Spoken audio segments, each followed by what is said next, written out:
प्रयागराज में महाकुंभ को लेकर तैयारी लगभग पूरी हो चुकी है। महाकुंभ के पहले आज का दिन बेहद महत्वपूर्ण है। आज 3 अखाड़ों की पेशवाई एक साथ निकल रही है। इसमें तीनों अग्नि अखाड़े शामिल होंगे। श्री निवाड़ी अग्नि अखाड़ा, श्री निर्मोही अग्नि अखाड़ा और श्री दिगंबर अग्नि अखाड़े के जगतगुरु महामंडलेश्वर श्री महंत और नागा सन्यासी एक साथ महाकुंभ में प्रवेश करेंगे।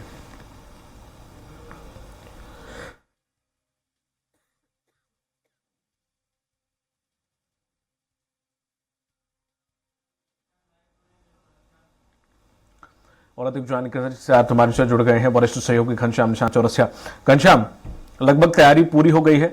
अब जो अखाड़े हैं उनके आने का दौर शुरू हो गया, सेलिब्रिटीज के आने का दौर शुरू हो चुका है।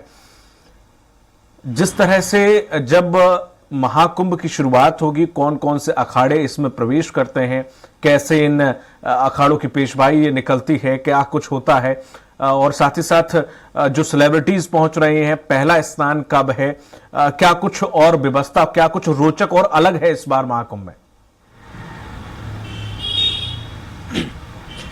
देखिए, इस बार जो महाकुंभ को लेकर के संयोग बना है वो पूरे 144 साल बाद बना है।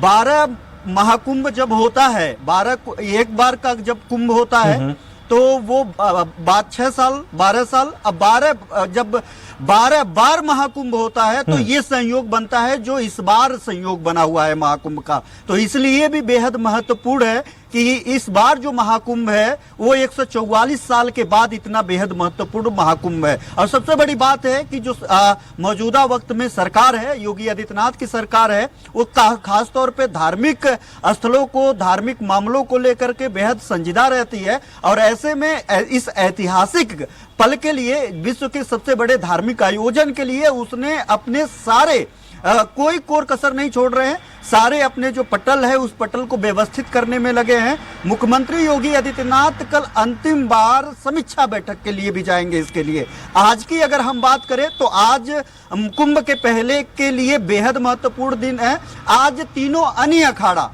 अन्य अखाड़े की पेशवाई यानी छावनी प्रवेश होगा। इसके पहले 7 छावनी प्रवेश हो चुका है। आज 3 जो छावनी प्रवेश एक साथ होने हैं। सबसे बड़ी बात है कि जब कोई महामंडलेश्वर जो छावनी अखाड़े होते हैं, अखाड़े जब महाकुंभ के लिए आते हैं, जब महाकुंभ के लिए प्रस्थान करते हैं तो उसकी भी एक सनातन धर्म में प्रक्रिया है, उसका भी एक परिवेश है, वो उसका भी सनातन का एक बृहद स्तर का एक प्रक्रिया अपनाई जाती है, जिसमें हाथी घोड़े तरह तरह के तमाम जो अखाड़े के साधु संत हैं, ढोलक बाजा नगाड़ा, हर तरीके से एक तरीके से अगर हम सरल शब्दों में कहें तो जश्न मनाते हुए, भगवा ध्वज के साथ वहां पे एक दूसरे से मिलते हुए, राम नाम जपते हुए संगम का, और वहां पे जो तीर्थ स्थल है उस तीर्थ स्थल के बारे में जयकारे लगाते हुए आगे बढ़ते हैं। वहां पे उसकी भी एक प्रोटोकॉल प्रक्रिया है। जैसे मुख्यमंत्री योगी आदित्यनाथ अगर कहीं चलते हैं, कोई मुख्यमंत्री चलता है, प्रधानमंत्री चलता है, राष्ट्रपति चलता है, तो एक प्रोटोकॉल होता है कि सबसे पहले सुरक्षा का ये व्यवस्था रहेगा, दूसरे नंबर पे ये रहेगा, तीसरे नंबर पे एसपीजी रहेगी, मुख्य प्रधानमंत्री होंगे, एलआई होगी। और जैसे ये प्रोटोकॉल होता है वैसे ही इस छावनी परिषद, ये जो छावनी होता है, छावनी जो पेशवाई होती है, अखाड़ा का प्रवेश होता है, इसके लिए भी प्रोटोकॉल है। सबसे पहले हाथी घोड़े जानवर से वहां पे साधु संत निकलते हैं, फिर पीछे ढोलक नगाड़े होते हैं, उसके पीछे जो साधु संत होते हैं पैदल नाचते झूमते गाते भगवान का स्मरण करते चलते हैं। फिर महामंडलेश्वर होते हैं, महामंडलेश्वर रथ पे बैठे होते हैं, उनके साथ उनके अनुयायी, उनके पीछे सारे अनुयायी होते हैं। ऐसे उनकी प्रोटोकॉल है।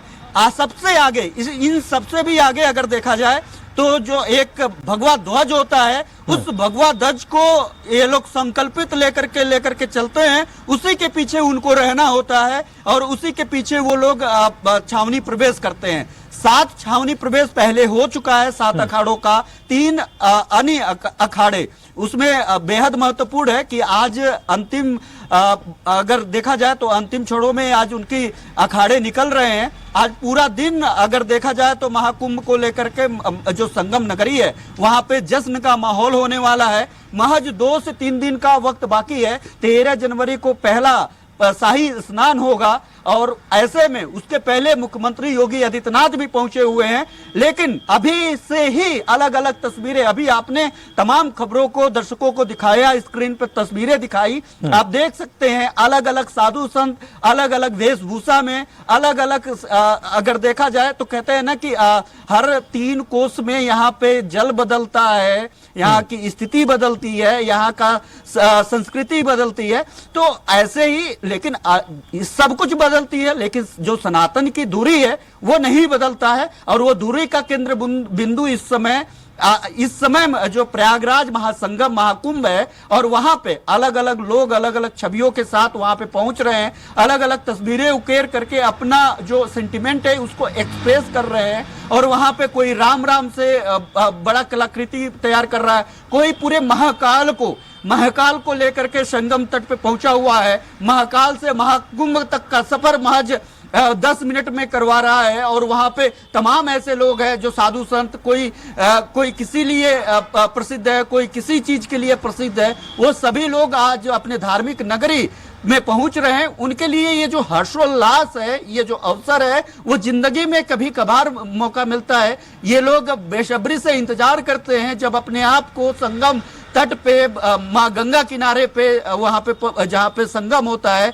गंगा यमुना सरस्वती का, वहां पे अपनी आस्था की डुबकी लगाते हैं। कल्पवास होता है, कल्पवास पूरे 1 महीने का होता है, 13 तारीख से शुरू होगा। ये कहा जाता है कि 7 जन्मों का जो पुण्य है आप 1 महीने के कल्पवास से पा सकते हैं। सिर्फ 1 महीने अगर आप वहां पे पूजा अर्चना करते हैं। कल्पवास में जो लोग आते हैं वो लोग अगर हम बात करें तो वो लोग ना किसी से मिलते हैं, ना किसी से बात करते हैं, उनका एक अपना समझिए कि ऐसी तपस्या होती है जो तपस्या कभी हम लोग तस्वीरों में देखते हैं, फिल्मों में देखते हैं, किताबों में पढ़ते हैं। ठीक उसको वहां पे लोग आकर के कल्पवास के दरमियान तमाम प्रक्रिया से गुजर करके वो अपना पूजा अर्चना करते हैं। लेकिन अगर हम बात करें तो इन सब सारी तैयारियों को लेकर के, चूंकि ऐतिहासिक है, मुख्यमंत्री योगी आदित्यनाथ की नजर लगातार है। लगातार वो पिछले 1 महीने से आधा दर्जन से ज्यादा बार, अगर हम बात करें तो लगभग 1 दर्जन बार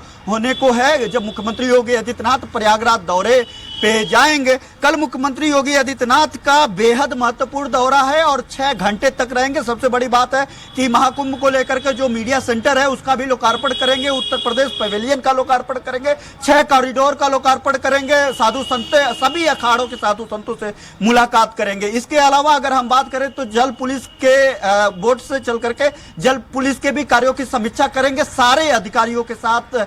कल सबसे बेहद महत्वपूर्ण है कि मुख्यमंत्री योगी आदित्यनाथ पिछले 7-8 बार से जब जा रहे थे सबको एक एक काम सौंप रहे थे, सबको उनकी जिम्मेदारियां बता रहे थे। उन्होंने साफ तौर पे कह दिया था कि हमको इस जितनी भी हम लोग अगर 40-45 करोड़ लोगों को आने की संभावना जताई जा रही है कि यहाँ पे 45 करोड़ से ज्यादा श्रद्धालु संगम में डुबकी लगाएंगे इस बार महाकुंभ में। हमारी तैयारियां भी है और इसके लिए वो लगातार अलग अलग जाकर के रोड शो किए, इन्विटेशन बांटे हैं, पूरे देश और दुनिया में लोगों को रीच करने के लिए एप्लीकेशन और डिजिटल का भी सहारा लिए हैं और इसलिए डिजिटल महाकुंभ का भी नारा भी दिए हैं।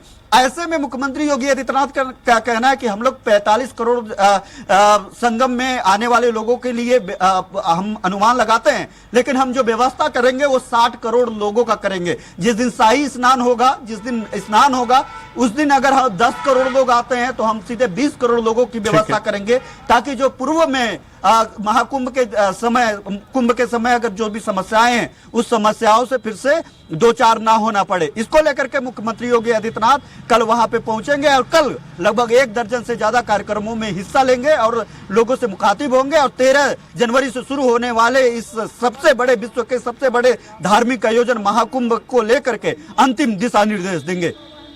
तमाम जानकारी के लिए बहुत बहुत शुक्रिया आपका घनश्याम। आपको बता दें, यह कुंभ दुनिया भर का एक सबसे बड़ा एक ऐसा इवेंट है जहां एक साथ 30 से 35 करोड़ लोग एक जगह पर मौजूद होते हैं और जो सैटेलाइट से भी देखा जा सकता है। ये दुनिया का सबसे बड़ा इवेंट है कुंभ और इस बार हो रहा है महाकुंभ।